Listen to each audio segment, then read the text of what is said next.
Well, all three of us are now, at last, in our 60s. So on almost any reckoning... And Tim got there last. Tim got there last. He's But I'm only there. barely In there. fact, just recently. He's the baby of the group. But I'm there. Okay. Yeah. And it's a big birthday. And I get there first. But only by a couple of months or something, whatever it is. 11, Oh, is it? I think. Maybe 12. Who's counting? But on the other hand, it forces all of us to ask questions about changing stages of life and energy levels and how the ministries that we're currently discharging get passed on to another generation and so on like that. How are you guys doing it? The passing on piece, you mean? Well, it sort of Or goes just together. getting old. Yeah, I mean, well, it's all of it together, isn't it? Yeah, it is. You know, I said to a group of 10,000 students in Fort Worth last week that getting old is a series of losses, and they all burst out in laughter. And I said, well, you know, that wasn't meant to be funny. Yeah. I was quoting my wife, who, when she turned 60, it was the biggest birthday because she could just document the losses, the physical losses, the psychological losses, the all kinds of losses. And I said it again. They laughed again. I said, "You're just too young. You don't Understand. get it. You don't get it." So it is, and it's a glorious thing. The Bible prizes age, doesn't it? I mean, it's not a sad thing to get old. The future is always brighter for the Christian. The best is always yet to come. On the day of your death, the best is always yet to come. And the path of the righteous grows brighter and brighter until the noonday. There's no sunset years. That's the way I want to look at it anyway. So God has been really good to me. I feel, post-cancer and post-65, I feel as excited about Jesus as ever and eager to preach as ever.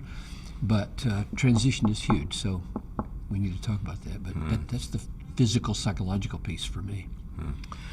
Yeah, I think, just humanly, your horizons get larger and larger and larger in some ways, and then your energies begin to decrease, and in some ways, at the human level, they begin to shrink, so that even spiritually and thinking in terms of eternity, you're a little closer, so you think about those things more.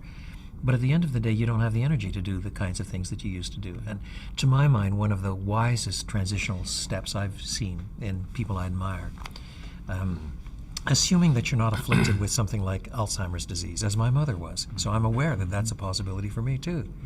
Or some crippling disease that means you just can't do things. Then I think that it's important to be honest enough with yourself to recognize the decline of strength. And that means, if you're wise, the decline in multitasking. If you can do quite a lot of things and do them well because you have the strength, and then you don't have the strength to keep doing them, sooner or later you have to stop trying to do them all because you'll do them all badly. You've got to start dropping this or this off, and then you may go a long time doing a smaller number of things as well as you've ever done them. And so I think of someone like Dick Lucas in Britain, who was heavily involved in one church, St. Helens Bishopsgate, for years, and then the Proc Trust and the various things coming out of that. But at the end of the day, he dropped things off. Here he is, 84, whatever he is now. And the few things that he does do, preaching to small ministers groups and occasional preaching here and there, he's wonderful to listen to. He is as strong and as full of unction and spit and fire as I've ever heard him. And I think, I pray the Lord will give me wisdom to know how to slow down rightly. I think as I'm getting older, I also sense a less stamina to do. I can't do as much, and yet when I look back on it, I feel like certainly my wife would say this, that my motivations for doing as much as I did weren't great anyway.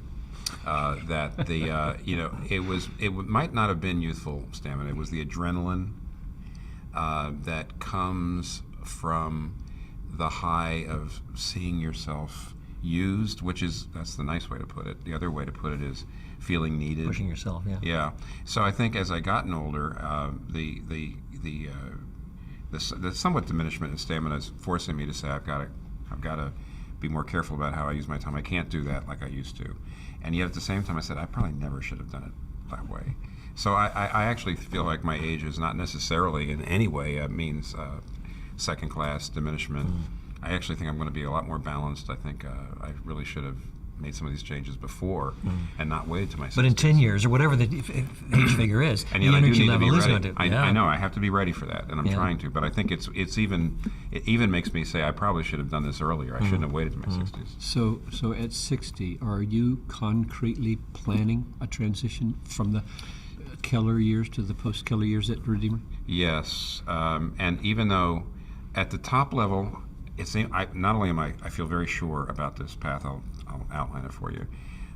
Almost everybody I know says that's what you should do. On the other hand, at the mid-level, how you do it, we have plenty of questions. But what we're doing is we're dividing, even now, Redeemer into, we're starting with 4 congregations. We are putting pastors we're calling a lead pastor of each congregation. And so the ministry of the word compound at each one is going to be Tim and Pastor A, about 50-50, Tim and Pastor B, Tim and Pastor C, Tim and Pastor D. That, in other words, 1 week I can preach, say 4 services at these 2 churches while the lead pastors are preaching in their congregations. The next week I move over there. So they're leading their congregations. They're still under me. We're going to call it, for at least 10 years, a collegiate model in which I'm still the senior pastor, they're associate pastors. We have a unified board of elders, and yet at the same time we have teams of elders working for each congregation. We are praying and asking God to let that prosper enough that each of those congregations could create another one during this 10-year transition time. So that essentially I'm passing it off to the whole thing to a group of pastors that I'm spending quite a bit of time mentoring over the next few years. And in some ways, I think it means that Redeemer in the future will be not a church, but a network of churches with a broader range of appeal than any one man can have. That's the top level. And when you explain it, most everybody loves it. At the mid-level, there's just all kinds of questions, because it's not quite like church planting, and yet it is. It's not quite like going to multiple services, and yet it is. And we're feeling our way with God's help. And right now, today, I feel really good about it. A couple weeks ago, I felt like, I don't know if I've got answers to these questions, but it's a challenge. It's also something that makes me not feel like, well, I'm in my 60s and I'm just playing out the string. I feel like I'm doing something with my leaders, which is every bit as big in a way and as creative as starting the church. So that's the plan. Yeah. But you're facing similar sorts of questions, aren't you, in terms of Yeah, I preached on it. post-Piper year? I preached on it day before yesterday. Are we going to get the sermon outline now?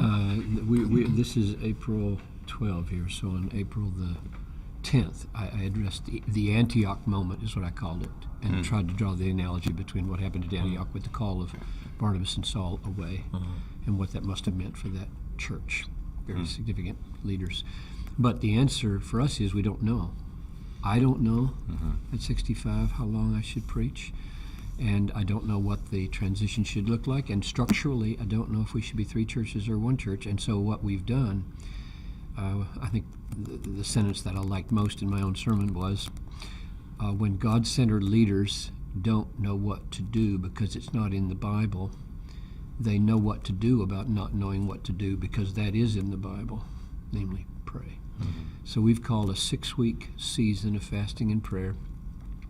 And the elders will meet every morning from 6:30 to 7:30 on Thursdays for 6 weeks. Just no business, no discussion, just pray. And I'm hoping that an Antioch moment, the Holy Spirit met them when they were worshiping and praying, and he made clear what the transition should be. And it surprised them, I think, probably.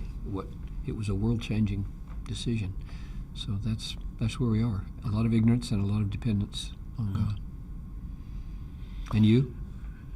Well, my situation is different in the sense that I'm not pastor of a church. I'm in a ministry with 3 or 4 different hats. One is clearly Trinity, where I teach.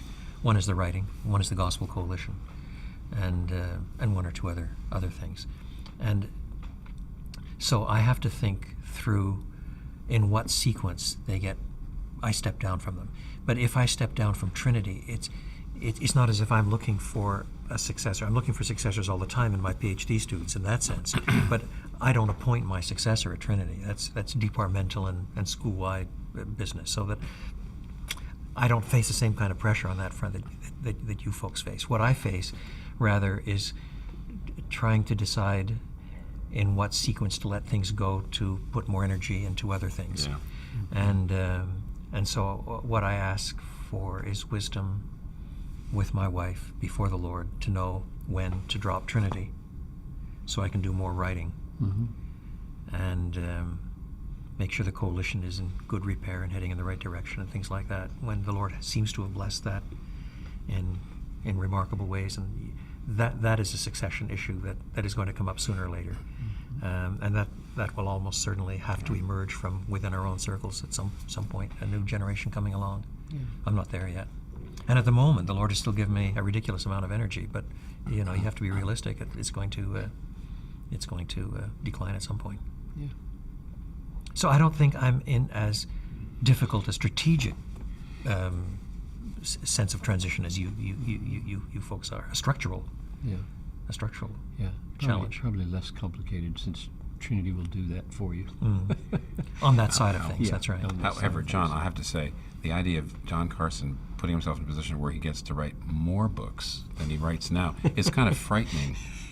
I think he'll be the Guinness Book of World Records. No, what'll happen is the publishers will finally stop yelling at me to get things. I mean, at the moment I'm behind in enough of them, I'll start actually meeting deadlines